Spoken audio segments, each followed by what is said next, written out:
after the Taliban seized control.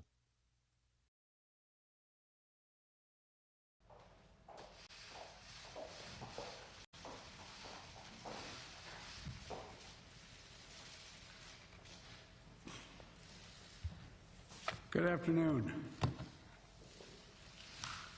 I've just met with the Vice President, Secretary Blinken, Secretary Austin, National Security Advisor Sullivan, and other members of the National Security Leadership Team, the Situation Room, to discuss our ongoing efforts to evacuate American citizens, third country civilians, Afghan allies, and vulnerable Afghans. And I want to provide the American people with a brief update on the situation in Afghanistan. Since I spoke to you on Monday, we've made significant progress. We've secured the airport, enabling flights to resume, not just military flights, but civilian charters and from other countries, and the NGOs taking out civilians and vulnerable Afghanis. And now we have almost 6,000 troops on the ground, including the 82nd Airborne, providing runway security, the Army 10th Mountain Division standing guard around the airport, and the 24th Marine Expeditionary Unit assisting the civilian departure. This is one of the largest, most difficult airlifts in history, and the only country in the world capable of projecting this much power on the far side of the world with this degree of precision is the United States of America. We've already evacuated more than 18,000 people since July and approximately 13,000 since our military airlift began on August the 14th. Thousands more have been evacuated on private charter flights facilitated by the U.S. government. These numbers include American citizens and permanent residents, as well as their families. It includes SIV applicants and their families, those Afghans who have worked alongside us, served alongside of us, gone into combat with us, and provided invaluable assistance to us, such as translators and interpreters. The United States stands by its commitment that we've made to these people, and includes other vulnerable Afghans, such as women leaders and journalists. In fact, working in close coordination with the management of the New York Times, the Washington Post, and the Wall Street Journal, we have successfully evacuated all 204 of their employees in Afghanistan on U.S. military aircraft earlier this week. We've established the flow of flights, and we've increased the number of people we're moving out of the country. We paused flights in Kabul a few hours this morning to make sure we could process the arriving evacuees at the transit points. But our commander in Kabul has already given the order for outbound flights to resume. Even with the pause, we've moved out 5,700 evacuees yesterday, and we're working on a variety to verify that number of the Americans are still in country as we work on this, because don't have the exact number of people who are Americans who are there, and those who may have come home to the United States. We want to get a strong number as to exactly how many people are there, how many American citizens, and where they are. Just yesterday, among the many Americans we evacuated, there were 169 Americans who we got over the wall into the airport using military assets. We're also facilitating flights for our allies and our partners, and working in close operational coordination with NATO on this evacuation. For example, we provided overwatch for the French convoy bringing hundreds of their people from the French embassy to the airport. These operations are going to continue over the coming days before we complete our drawdown. We're going to do everything that we can to provide safe evacuation for our Afghan allies, partners, and Afghans who might be targeted because of their association with the United States. But let me be clear. Any American who wants to come home, we will get you home. But make no mistake, this evacuation mission is dangerous.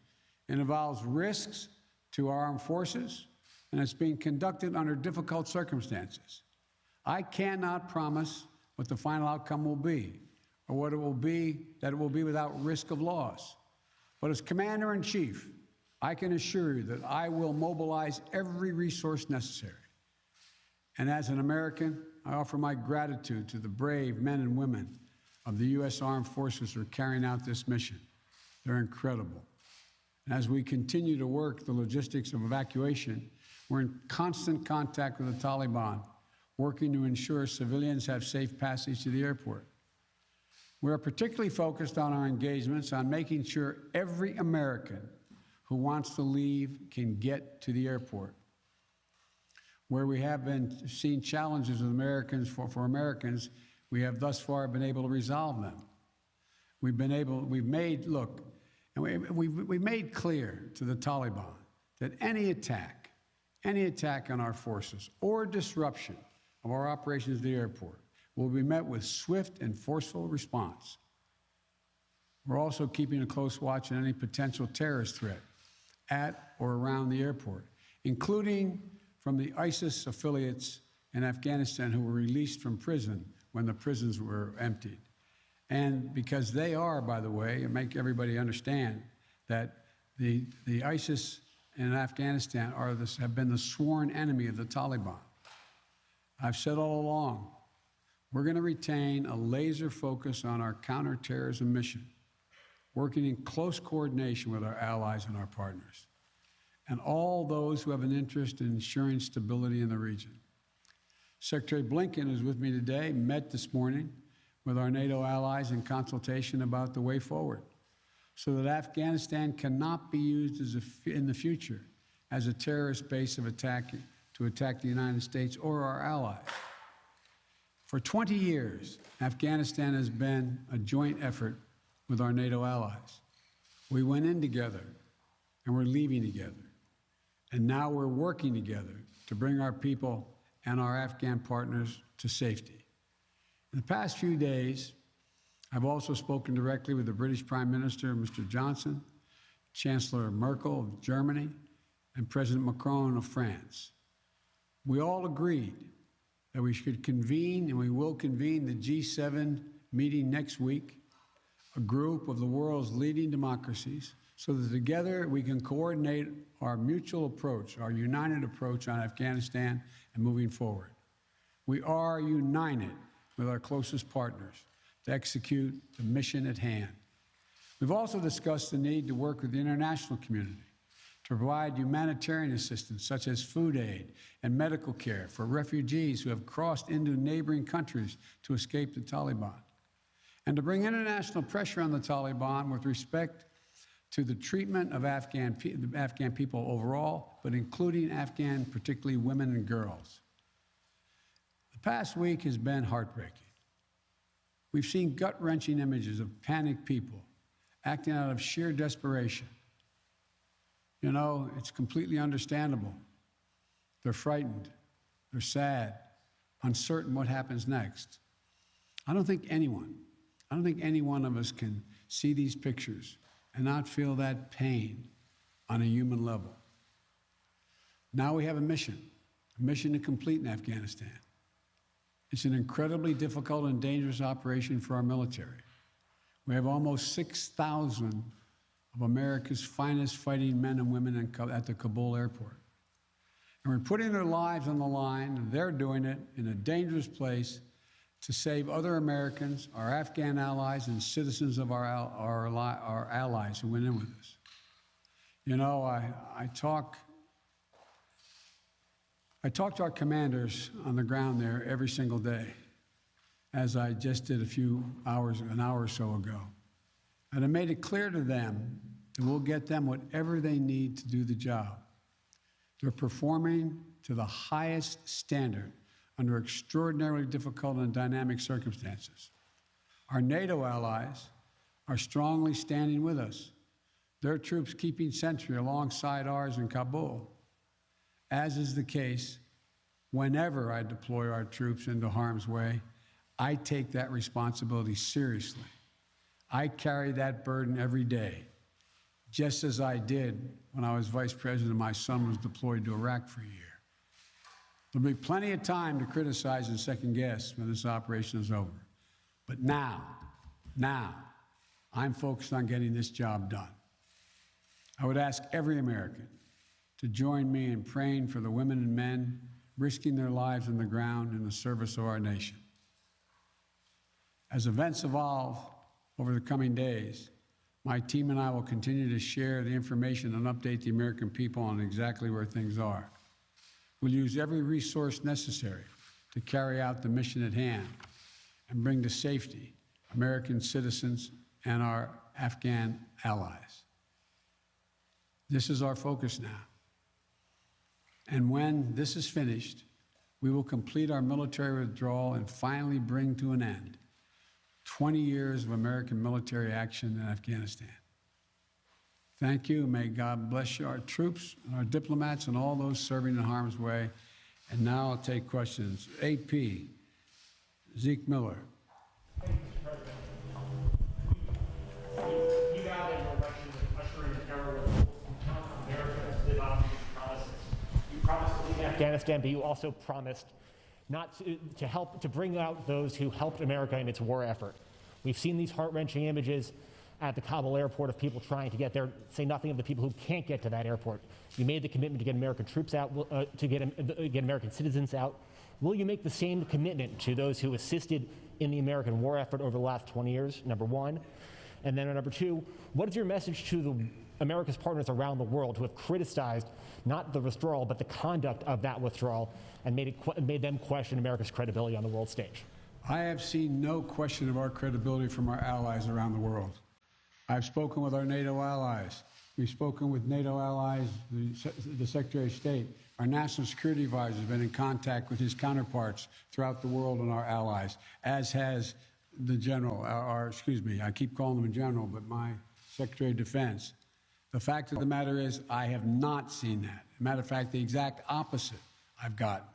The exact opposite thing is we're acting with dispatch. We're acting, committing to what we said we would do. Look, let's put this thing in perspective here. What interest do we have in Afghanistan at this point with al-Qaeda gone? We went to Afghanistan for the express purpose of getting rid of al-Qaeda in Afghanistan, as well as getting Osama bin Laden. And we did. Imagine, just imagine, if that attack, if bin Laden had decided with al-Qaeda to launch an attack from Yemen, would we ever gone to Afghanistan? Would there ever be any reason we'd be in Afghanistan? Controlled by the Taliban? What is the national interest of the United States in that circumstance? We went and did the mission. You've known my position for a long, long time. It's time to end this war. The estimates of the cost of this war over the last 20 years range from a minimum of $1 trillion to a think tank at one of the universities saying $2 trillion. That's somewhere between $150 million a day and $300 million a day. The threat from terrorism has metastasized. There's a greater danger from ISIS and al-Qaeda and all these affiliates in other countries by far than there is from Afghanistan. And we're going to retain an over-the-horizon capability that if they were to come back to be able to take them out, surgically move. So this is where we should be. This is about America leading the world, and all our allies have agreed with that. And by the way, before I made this decision, I was at the G7 as well as met with our NATO partners. And I told them all, every one of them knew and agreed with the decision I made to jointly end our involvement in Afghanistan. The first part of your question was, I can't remember now. Would you commit to the same commitment? Would you make the same commitment to bring out Afghans who assisted in the war effort? Yes, we're making the same commitment. There's no one more important than bringing American citizens out. I acknowledge that. But they're equally important almost is all those SIVs, we call them, who in fact helped us. They were translators. They went into battle with us. They were part of the operation. As well as we're also trying to get out as many NGOs, non-government organizations, women's organizations, et cetera. We're doing all we can. In the meantime, Secretary Blinken and I am going to be working with our allies to see to it that we can bring international pressure on the Taliban they're looking to gain some legitimacy. They're going to have to figure out how they're going to maintain that country. And there's going to be harsh conditions, strong conditions we're going to apply, and it will depend on whether they get help based on whether or not how and well they treat women and girls, how they treat their citizens. So this is just beginning on that score. Stay past the 31st to make that happen, to bring all the Americans out, to bring those SIVs out? I think we can get it done by then, but we're going to make that judgment as we go. Now, Justin Sink of Bloomberg. Thank you, Mr. President.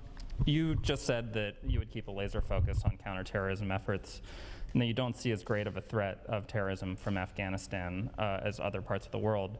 But if you and your administration so badly misassessed how quickly the Taliban would sweep through Afghanistan, and we no longer have an embassy there from which to run intelligence operations, how can you at all be confident of your assessment of the risk of terrorism and the ability of the U.S. to conduct over-the-horizon missions to keep it in check? Can you tell Americans that they're safe and will remain safe from terror attacks in Afghanistan? I think you're comparing apples and oranges. One question was whether or not the Afghan forces we trained up would stay and fight in their own civil war they had going on. No one, I shouldn't say no one, the consensus was that it was highly unlikely that in 11 days they'd collapse and fall and the leader of Afghanistan would flee the country. That's a very different question than whether or not there is the ability to observe whether or not large groups of terrorists begin to accumulate in a particular area in Afghanistan to plot against the United States of America. That's why we retained an over-the-horizon capability to go in and do something about that if that occurs. But in the meantime, we know what's happened around the world. We know what's happening in terms of what's going on in other countries where there is a significant rise of terrorist organizations in the Middle East, in East Africa, and other places. And so the bottom line is we're dealing with those terrorist threats from other parts of the world and failed states without permanent military presence there. We have to do the same in Afghanistan. Sir, just on that initial assessment, we learned over the last 24 hours that there was a dissent cable from the State Department. Sure.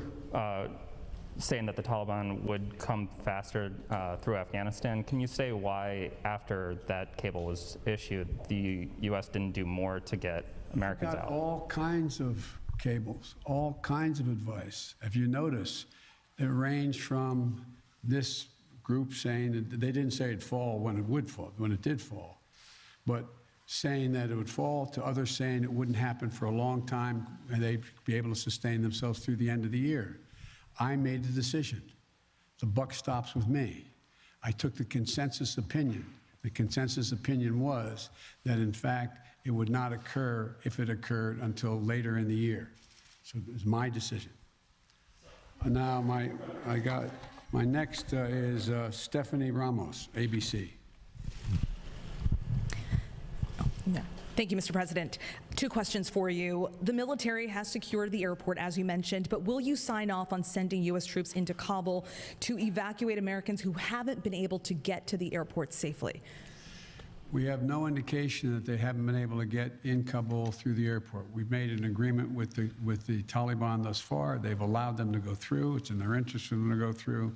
So we know of no circumstance where American citizens are carrying an American passport or trying to get through to the airport. But we will do whatever needs to be done to see to it they get to the airport. And one more, Mr. President. Last month, my colleague Martha Raddatz interviewed Abdul, an interpreter who was on the front lines with U.S. forces in Afghanistan. Overnight, we received a photo of Taliban militants coming to the door of his home, literally hunting him down. Thankfully, he was able to escape, but he is obviously still in mortal danger. What would be your message to Abdul, his wife, and his 3 young daughters? We want you to be able to get to the airport. Contact us. We'll see whatever we can do to get you there. We've got to get you out. We are committed to deal with you, your wife, and your child to get all 3 of you out of Afghanistan. That's the commitment.